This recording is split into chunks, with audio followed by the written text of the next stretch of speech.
Alhamdulillah alladzi ja'ala Rajaba syahrullah wa Sya'bana syahrul Rasulillah wa Ramadana syahrus siyami wal qiyami lil ibadah alladzi wahaba lana barakatan fi yawmina hadha yawmul jum'atil mubarakah. أشهد أن لا إله إلا الله وحده لا شريك له رب العزة والجلالة وأشهد أن سيدنا ونبينا محمدا عبده ورسوله المبعوث بالرحمة والنعمة. اللهم صل وسلم وبارك وكرم وعظم على سيدنا وحبيبنا وشفيعنا وقرة أعيننا ونور قلوبنا ومصباح صدورنا ومولانا محمد وعلى آله وأصحابه ومن تبعه ونصره إلى يوم القيامة. أما بعد فيا عباد الله أوصيكم ونفسي بتقوى الله وطاعته لعلكم تفلحون وقد فاز المتقون ونجى العابدون المخلصون.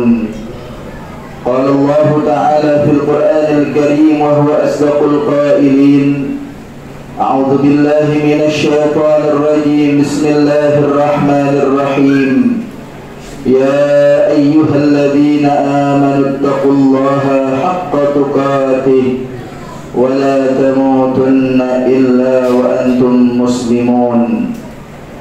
وقال تعالى أيضا: يا أيها الذين آمنوا اتقوا الله ولتنظر نفس ما قدمت لغد واتقوا الله إن الله خبير بما تعملون.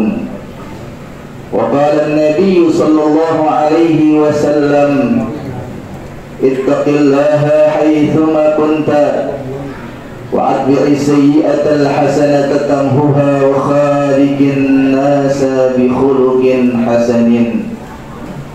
صدق الله وصدق رسوله النبي الوفي الكريم ونحن على ذلك من الشاهدين والشاكرين والحمد لله رب العالمين.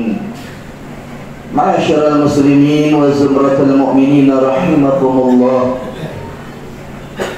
Mimbar yang mulia ini khatib mengajak dan mengingatkan agar senantiasa kita terus meningkatkan keimanan dan ketakwaan kita kepada Allah Subhanahu wa ta'ala dengan menjalankan segala perintah-perintah Allah dan dengan sekuat tenaga menjauhi apapun yang dilarang oleh Allah Subhanahu wa ta'ala, dengan harapan mudah-mudahan dengan terus kita meningkatkan keimanan dan ketakwaan kita kepada Allah Subhanahu wa ta'ala, segala amal ibadah kita yang kita lakukan dari akhir balik sampai sekarang, bahkan sampai kita tutup mata, semuanya diijabah, dikabul, diterima oleh Allah Subhanahu wa ta'ala.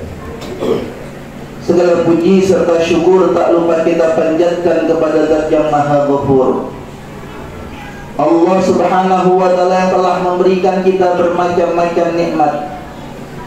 Dari nikmat iman, Islam, sehat walafiat, sehingga di kesempatan yang mulia ini Allah masih mengizinkan kita duduk bersimpuh di masjid yang mulia ini untuk melaksanakan ibadah salat Jumat, dengan harapan mudah-mudahan Jumat kita membawa keberkahan buat kehidupan kita di alam dunia yang fana ini.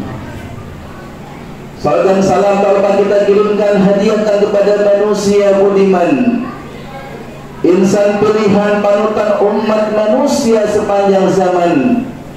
Dialah junjungan kita baginda Nabi besar Muhammad sallallahu alaihi wasallam beserta para keluarga, sahabat serta pengikutnya sampai hari kiamat. Mudah-mudahan kita semua yang berada di masjid ini termasuk umatnya yang berhak mendapatkan syafaatul uzma, pertolongan yang teramat besar dari beliau kelak di hari kiamat. Amin ya mujibas sa'irin. Hadirin jamaah salat Jumat Masjid Jami Al-Islah, as'adakumullah. Tak terasa kita sudah berada di Jumat terakhir bulan Rajab, bulan yang dikatakan oleh baginda Rasul sallallahu alaihi wasallam, Rajab syahrullah wa Sya'bana syahri wa Ramadana syahru ummati. Bulan Rajab yang sekarang kita masih berada di dalamnya adalah bulannya Allah, yang ulama menganjurkan, mengingetin kepada kita agar kita berbanyak istighfar, minta ampun kepada Allah Subhanahu wa ta'ala. Dan Sya'ban nanti setelah bulan Rajab yang akan datang kepada kita adalah bulannya aku, kata Rasul sallallahu alaihi wasallam, yang mana ulama menganjurkan kita untuk memperbanyak salawat dan salam kepada baginda Nabi besar Muhammad sallallahu alaihi wasallam. Dan setelah Rajab, Sya'ban, yang mana kita selalu minta, diajarkan oleh baginda Rasul ketika masuk bulan Rajab, kita selalu diajarkan untuk meminta berkah kepada Allah. Di bulan Rajab juga bulan Sya'ban, dan Rasul tidak lupa agar kita minta kepada Allah, wa ballighna Ramadan. Allah jumpakan kita dengan bulan Ramadan, bulan yang ditunggu-tunggu oleh umat Islam sedunia. Hadrahimakumullah. Di bulan Rajab ini yang sebentar lagi akan meninggalkan kita, tak lupa di dalamnya terdapat suatu peristiwa yang teramat agung, yang diagungkan oleh yang maha agung, dipersembahkan kepada manusia yang teragung, yaitu baginda Rasul sallallahu alaihi wasallam, yaitu peristiwa Isra dan Mi'rajnya baginda Nabi besar Muhammad sallallahu alaihi wasallam. Peristiwa kejadian yang teramat hebat, yang secara akal sehat mungkin gak masuk akal. Hadrahimakumullah. Perjalanan yang begitu panjang, begitu hebat, dahsyat, tapi hanya menghabiskan waktu yang begitu singkat. Bukan semalaman, bahkan kata ulama separuh malam, bahkan gak nyampe semalam.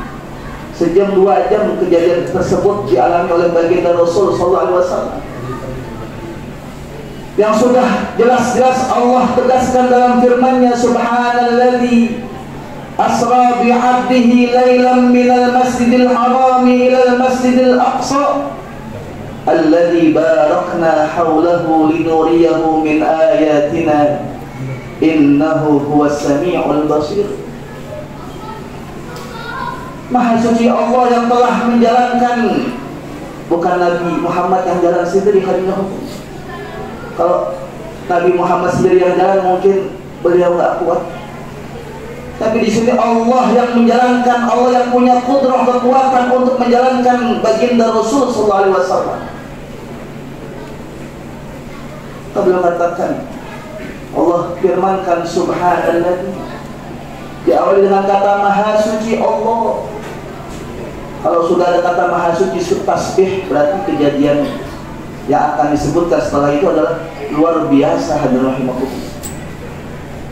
Enggak gampang terjadi, mungkin cuma sekali seumur hidup yang dialami baginda Rasul sallallahu alaihi wasallam. Kenapa? Karena diawali dengan tasbih maha suci Allah. Apa kejadian yang luar biasa yang sampai diawali dengan kalimat tasbih? Asra bi'abdihi, yaitu Allah perjalankan malam hari hambanya bi'abdihi. Kalau sudah kata bi'abdi berarti ini jawaban yang sangat hebat bagi mereka yang mengatakan baginda Rasul Isra Mi'raj hanya dengan ruhnya. Baginda Rasul Isra Mi'raj hanya dalam mimpi katanya. Padahal kata ulama tafsir, kalau Allah katakan asra bi'abdihi, kalimat abdun di sini terdiri dari jasad dan ruh, berarti baginda Rasul melaksanakan perjalanan Isra dan Mi'rajnya baginda Nabi besar Muhammad SAW pada malam hari dengan jasad dan ruhnya. Bukan lewat mimpi, bukan bukan hanya ruh saja hadirin rahimakumullah, tapi jasad dan ruhnya beliau ini langsung sampai ke hadirat Allah Subhanahu wa taala. Dari Masjidil Haram ke Masjidil Aqsa, dari Masjid Aqsa ke Sidratul Muntaha, 3 alam dilewati oleh baginda Rasul sallallahu alaihi wasallam hadirin rahimakumullah.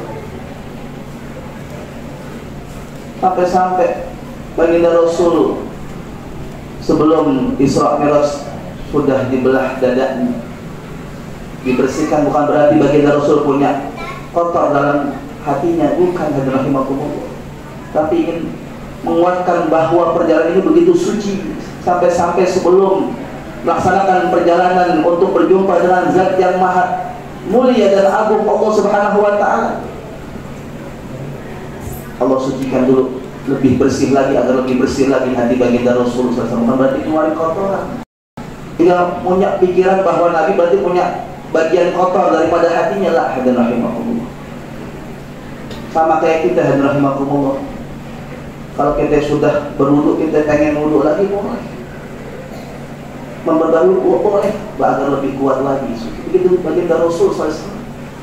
Bukan berarti Rasul di belah dadanya dikeluarkan bagian kotor yang manusia umumnya. Bukan berarti Rasul punya kotor dalam hatinya hadirin rahimakumullah, tapi Allah pengen buktikan bahwa hati Nabi besar Muhammad begitu murni, bersih, sampai-sampai tambah bersih lagi, dicuci dengan air telaga Kausar yang ada di surganya Allah Subhanahu wa taala. Sehingga baginda Rasul melaksanakan perjalanan Isra dan Mi'raj sampai di Masjidil Aqsa, berjumpa dengan para nabi dan rasul, membuktikan bahwa para nabi dan rasul yang telah wafat meninggal dunia, mereka dan masih hidup hadirin rahimakumullah, disambut baginda Rasul SAW. Bahkan Rasulullah diminta untuk menjadi imam para nabi dan rasul ketika itu hadirin rahimakumullah, menandakan bahwa Nabi besar Muhammad punya sifat imamul mursalin, sayyidul anbiya wal mursalin, imamnya para rasul, imamnya para nabi yang diutus oleh Allah Subhanahu wa taala dari zaman Nabi Adam sampai Nabi Isa alaihi wassalatu wassalam. Walaupun baginda Rasul dilahirkan diutus belakangan, tapi beliau menjadi pimpinan para nabi dan rasul hadirin rahimakumullah. Pada akhirnya baginda Rasul SAW berjumpa dengan Allah, menerima perintah ataupun wahyu sholat, yang mana sholat ini menjadi rukun Islam yang nggak boleh kita tinggalkan hadirin rahimakumullah. Sebagaimana kata Nabi dalam hadisnya, as-salatu imaduddin, faman aqamaha faqad aqamaddin, wa man hadamaha faqad hadamaddin. Baginda Rasul, salat itu adalah tiangnya agama. Maka barang siapa yang mendirikan salat dengan benar, berarti dia telah menjaga agamanya, memperbaiki agamanya. Sebaliknya barang siapa yang meninggalkan salat, sama saja dia telah menghancurkan agamanya. Bahkan kata Nabi, manzilatus shalah ka manzilatur ra's bil badan, bahwa kedudukan salat itu bagaikan pala di badan hadirin rahimakumullah. Maka nggak mungkin orang bisa hidup tanpa kepala hadirin rahimakumullah. Begitu juga orang nggak dianggap punya agama. Liman la sholata laha la dina liman la sholata laha, kata Nabi, tidak ada orang yang mengaku beragama sedangkan dia meninggalkan sholat, nggak ada hadirin rahimakumullah. Kalau kita pengen betul-betul menjadi orang-orang yang beragama Islam, maka nggak boleh kita meninggalkan sholat hadirin rahimakumullah. Satu waktu pun nggak boleh hadirin rahimakumullah. Gimana nggak nikmat hadirin rahimakumullah? Nabi terima perintah sholat 50 waktu atas jasanya Nabi Musa alaihi salatu wassalam, jadi 5 waktu hadirin rahimakumullah. Tapi kata baginda Rasul, walaupun sudah jadi 5 waktu, sama aja kita pahalanya melaksanakan sholat 50 waktu hadirin rahimakumullah. Kita menjadi umat Nabi besar Muhammad SAW. Sepulangnya dari Isra dan Mi'raj, maka timbul ada 3 kelompok hadirin rahimakumullah. Yang pertama adalah orang-orang yang mukminin, mereka beriman kepada Allah dan Rasulnya, sehingga ketika mendengar peristiwa Isra dan Mi'rajnya baginda Nabi besar Muhammad SAW, dia merasa tambah yakin, tambah kuat imannya kepada Allah Subhanahu wa taala atas apa yang terjadi oleh baginda Nabi besar Muhammad SAW. Dialah pengikutnya yang dipelopori oleh Sayyidina Abu Bakar As-Siddiq radhiyallahu anhu. Yang mana Sayyidina Abu Bakar diberi gelar As-Siddiq, sahabat Nabi yang paling dekat, yang begitu dahsyatnya, hebatnya perjuangan bersama baginda Rasul. Kemanapun baginda Rasul, beliau selalu menemani. Sampai orang-orang kafir pengen pengaruhin Sayyidina Abu Bakar, ya Abu Bakar, lihat sahabat engkau Muhammad sedang berada di bukit. Dia lagi cerita, tadi malam habis perjalanan Isra Mi'raj, ketemu Allah katanya di langit 7 di Sidratul Muntaha. Dia lagi dongeng, wahai Abu Bakar, dia pembohong, dia pendusta, katanya. Orang-orang kafir Quraisy pengen memprovokasi Sayyidina Abu Bakar As-Siddiq. Apa jawaban orang yang beriman kepada Allah, yang imannya kuat, yang imannya gak bisa digoyangkan oleh siapapun, bentuk apapun? Kata Sayyidina Abu Bakar, jangankan cuma sejam, 2 jam, 3 jam baginda Rasul baru menceritakan telah Isra dan Mi'raj. Seandainya beliau mengatakan sekejap mata telah melakukan Isra dan Mi'raj, aku akan percaya dengan cerita beliau, kata Sayyidina Abu Bakar As-Siddiq radhiyallahu anhu. Maka beruntunglah kita orang-orang yang percaya dengan adanya Isra dan Mi'rajnya baginda Nabi besar Muhammad SAW, yang mana Allah telah tegaskan dalam firman Allah berjanji, wa may ya'mal minas salihati min dzakarin aw untha wa huwa mu'min fa ulaka yadkhulul jannata wa la yuzlamuna naqira. Barang siapa yang beramal saleh, baik laki-laki ataupun perempuan, sedangkan dia beriman kepada Allah Subhanahu wa taala, percuma orang berbuat amal baik sebanyak apapun kalau tidak beriman kepada Allah, percuma. Tapi kita beruntung beriman kepada Allah, percaya dengan Isra dan Mi'raj. Apapun amal soleh kita, insya Allah akan dapat balasan surganya Allah Subhanahu wa taala. Wala yuzlamuna nakira, enggak bakal dizalim sedikit pun oleh Allah Subhanahu wa taala. Sebaliknya yang kedua, kelompok kedua adalah orang-orang kafir. Orang-orang yang tidak beriman kepada Allah, bahkan menentang dakwahnya Nabi, sehingga keluar dari lisannya ketika Nabi menceritakan Isra Mi'raj, mengatakan Nabi pendusta, Nabi pembohong, saya enggak percaya sama Muhammad. Dialah kelompok yang dipelopori oleh Abu Jahal, Abu Lahab, rahimahumullah. Maka balasannya orang-orang yang kafir, innal kafirina wal musyrikina fi nari jahannam khalidina fiha abada ulaika hum syarrul bariyah. Kata Allah, sesungguhnya orang-orang yang kafir, musyrik, tidak beriman kepada Allah Subhanahu wa taala, tempatnya di neraka selama-lamanya, dan itulah seburuk-buruk tempat yang Allah tempatkan kepada mereka orang-orang kafir. Naudzubillah min dzalik. Yang ketiga, kelompok yang tiga adalah orang-orang yang munafik. Innal munafiqina fi darkil asfali minan nar. Siapakah pelopornya? Itu Abdullah bin Ubay bin Salul. Depan Nabi dipercaya dengan cerita Nabi Isra Mi'raj, di belakang Nabi dia menjadi kafir. Naudzubillah, bermuka dua hadirin rahimakumullah. Dan orang-orang munafik tempatnya lebih dahsyat lagi, dikerak daripada nerakanya Allah Subhanahu wa taala. Mudah-mudahan Allah golongan kita orang-orang yang beriman kepada Allah Subhanahu wa taala. Allah menjadikan kita orang-orang yang imannya Islamnya kuat sampai hari kiamat. Amin ya rabbal alamin. Insyaallah semuanya Allah berikan kita berkah di bulan Rajab Sya'ban, dan Allah sampaikan kita dalam bulan suci Ramadan, dan Allah berikan kita sehat afiat, panjang umur dalam taat dan istiqamah dalam menjalankan syariat baginda Nabi besar Muhammad SAW. Amin ya rabbal alamin. A'udzubillahi minasyaitonir rajim. Bismillahirrahmanirrahim. Wal 'asri innal insana lafi khusrin illa 'amilus salihati wa tawasaw bil haqqi wa tawasaw bis sabr. Barakallahu li wa lakum fil Qur'anil 'azim wa nafa'ani wa iyyakum bima fihi minal ayati wa dzikril hakim. Fa taqabbal minni wa minkum tilawatahu innahu was-sami'ul alim. Aqulu qawli hadza wa astaghfirullahal 'azim li wa lakum ولسائر المؤمنين والمؤمنات والمسلمين والمسلمات فاستغفروه إنه هو الغفور